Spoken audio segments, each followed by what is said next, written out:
Hello बच्चों, let's see the question. The question says members of phylum Arthropoda lack one of the following features. तो यहाँ पे जो given options हैं हमें बताना है कि किसी भी ऑर्थ्रोपोड में ये वाला फीचर प्रेजेंट होता ही नहीं. तब no arthropod possesses this feature. तो इनमें से कौन सा फीचर ऑर्थ्रोपोड में नहीं होता, that we have to choose from the given option. And the options given are: first is external skeleton made of chitin, second option is compound eyes, third option is excretion by Malpighian tubules, and fourth option is usually a closed type of blood vascular system. So the key concept, let's see what is the key concept to solve this question. तो अगर हमें arthropods के characters के बारे में पता है, if we know the characteristics of phylum Arthropoda, तो हम इस क्वेश्चन को इजीली सॉल्व कर पाएंगे. तो पहले देखते हैं कि ऑर्थ्रोपोड्स के कैरेक्टर्स क्या होते हैं. Only then we will be able to solve the question. तो वन बाय वन हम लेके चलते हैं. पहले हम ऑर्थ्रोपोड्स की बात करें तो arthropods word is derived from two words, ऑर्थ्रोस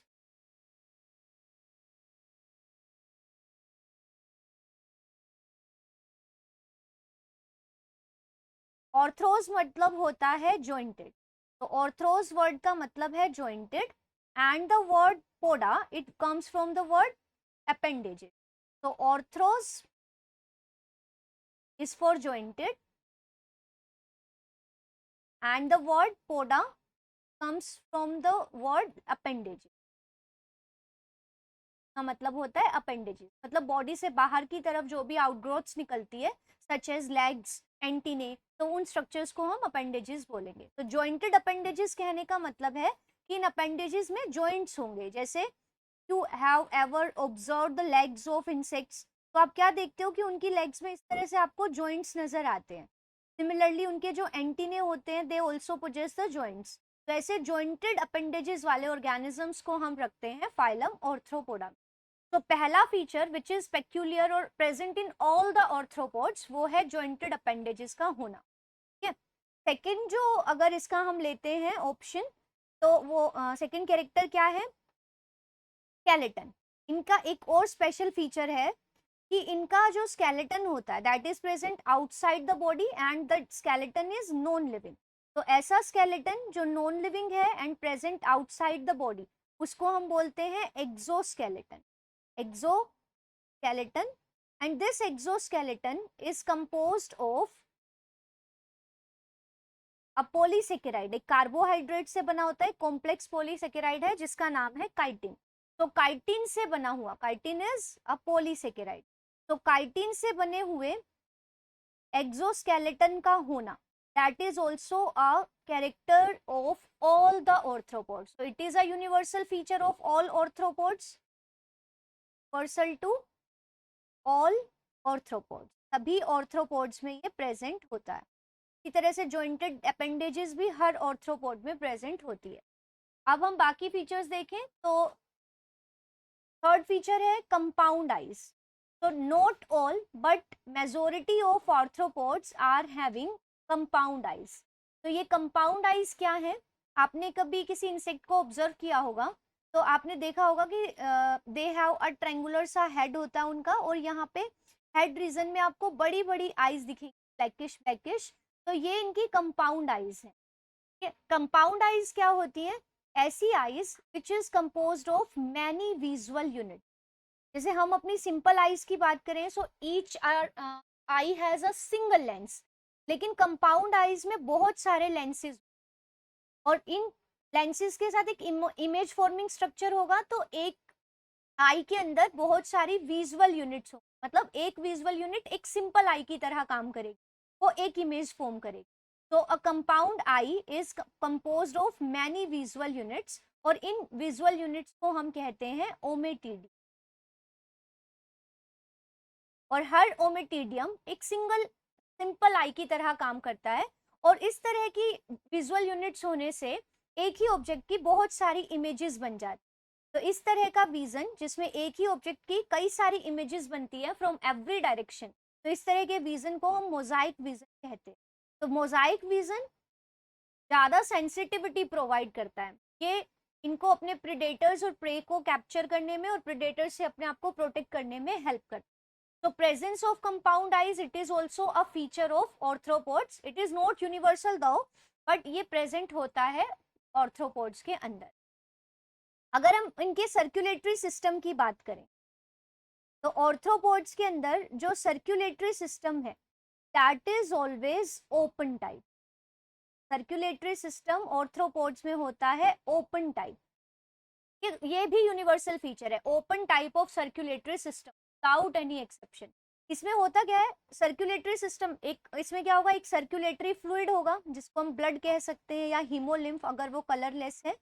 तो there will be a circulatory fluid, उस फ्लूइड को पंप करने के लिए there will be a heart, और साथ में ब्लड वेसल्स होंगे, तब आर्टरीज होंगी, वेन्स होंगी, but there is no capillary system. यहाँ पे कैपिलरीज नहीं, तो कैपिलरीज नहीं होने की वजह से blood comes out of the blood vessels और ये ब्लड से भरे हुए स्पेसेस होते हैं वहां इकट्ठा हो जाता है।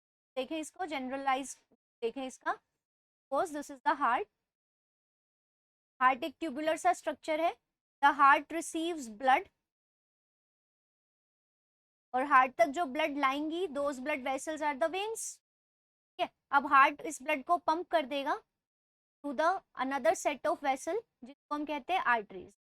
तो यहाँ से ब्लड आया और हार्ट ने इस ब्लड को पंप कर दिया थ्रू द आर्टरीज। ठीक है, अब ये जो आर्टरी और वेन है यहाँ इनके बीच में there is no capillary system, तो ब्लड इन वेन से आर्टरी से बाहर आ जाएगा और यहाँ बॉडी में जो कैविटी होती है, सिलोम और कैविटी होती है, उसके अंदर ये इकट्ठा हो जाएगा। तो ऐसी ब्लड से भरी हुई कैविटी को हम कहेंगे हीमोसिल। तो आप देख रहे हैं कि blood comes out of the blood vessels in open spaces, और इन ब्लड से भरे हुए स्पेसेस को हम साइनसेस भी कहते हैं। तो यहाँ इकट्ठा हो जाएगा, तो यानी कि जो बॉडी के सेल्स और टिश्यू हैं they are directly in contact with the blood. तो ऐसा सर्कुलेटरी सिस्टम जहाँ blood comes out of the blood vessels into open spaces, इस तरह के सर्कुलेटरी सिस्टम को हम कहते हैं open type. So all arthropods are having open type of circulatory system. Okay, तो ये ऑप्शन हो गया। फिफ्थ जो इनका कैरेक्टर है वो है एक्सक्रीशन। तो not in all but in organisms, majority of arthropods जैसे कि इंसेक्ट्स, क्योंकि इंसेक्ट सबसे बड़ा ग्रुप फॉर्म करते हैं ऑर्थ्रोपोड्स का, तो उनमें एक्सक्रीशन के लिए स्पेशल स्ट्रक्चर्स होते हैं जिनको हम कहते हैं मेल्पियन ट्यूब्यूल। अब ये मेल्पियन ट्यूब्यूल्स क्या है, ट्यूबुलर स्ट्रक्चर है, ट्यूब्यूल्स बोल दिया तो these are tube like structures. ये वाइट कलर के ब्लाइंड ट्यूब्स होते हैं जो आपको मिलेंगे at the junction of midgut and hindgut generally, लेकिन मेल्पियन ट्यूब्यूल्स की location can vary, but generally in insects they are present at the junction of midgut and hindgut. तो अगर हम बनाए मिडगट इनका स्मॉल इंटेस्टाइन वाला पार्ट, हाइंडगट इनका जो लार्ज इंटेस्टाइन वाला पार्ट है वहां, तो जैसे ये मिडगट वाला हिस्सा है दिस इज द हाइंडगट। तो दोनों के जंक्शन पे आपको यहाँ पे व्हाइट कलर के ट्यूब्स नजर आएंगी, तो these tubes are the Malpighian tubules. ये कैविटी जो बॉडी की कैविटीज है, सिलोम सेल्स अपना वेस्ट इन कैविटीज में डिस्चार्ज कर देंगी। From here the waste will be collected by these Malpighian tubules and it will be released into the hindgut, और हाइंडगट से फिर ये अनडाइजेस्टेड फूड के साथ बाहर जाए। तो मेल्पियन ट्यूब्यूल्स बॉडी से मेटाबॉलिक वेस्ट को रिमूव करते हैं, तो ये एक्सक्रीशन का काम करते हैं। तो all, not all but arthropods are having this also. तो अब हम अपने ऑप्शंस की तरफ चलें, तो हमने देखे कि जो आर्थ्रोपोड्स हैं उनके अंदर काइटिन से बना हुआ स्केलेटन होता है, ये बात तो ठीक है। हमें ऑप्शन वो चूज करना है जो नहीं होता, so ये तो प्रेजेंट होता है, so it is not the right answer. Compound eyes, I told you that in majority of arthropods compound eyes present होती है, such as in। आप थर्ड ऑप्शन देखें, excretion by Malpian tubules, so this is also correct. Fourth है usually a close type of blood vascular system, तो ऐसा तो किसी भी ऑर्थ्रोपोड्स में देखने को नहीं मिलता। All the arthropods are having open circulatory system. तो यहाँ से हमें अपना राइट आंसर मिल गया है कि यहाँ से जो ऑप्शन ऑर्थ्रोपोड्स में नहीं होता, that is option 4. So the right answer of this question is option 4. I hope you understood it well. Best of luck. Thank you.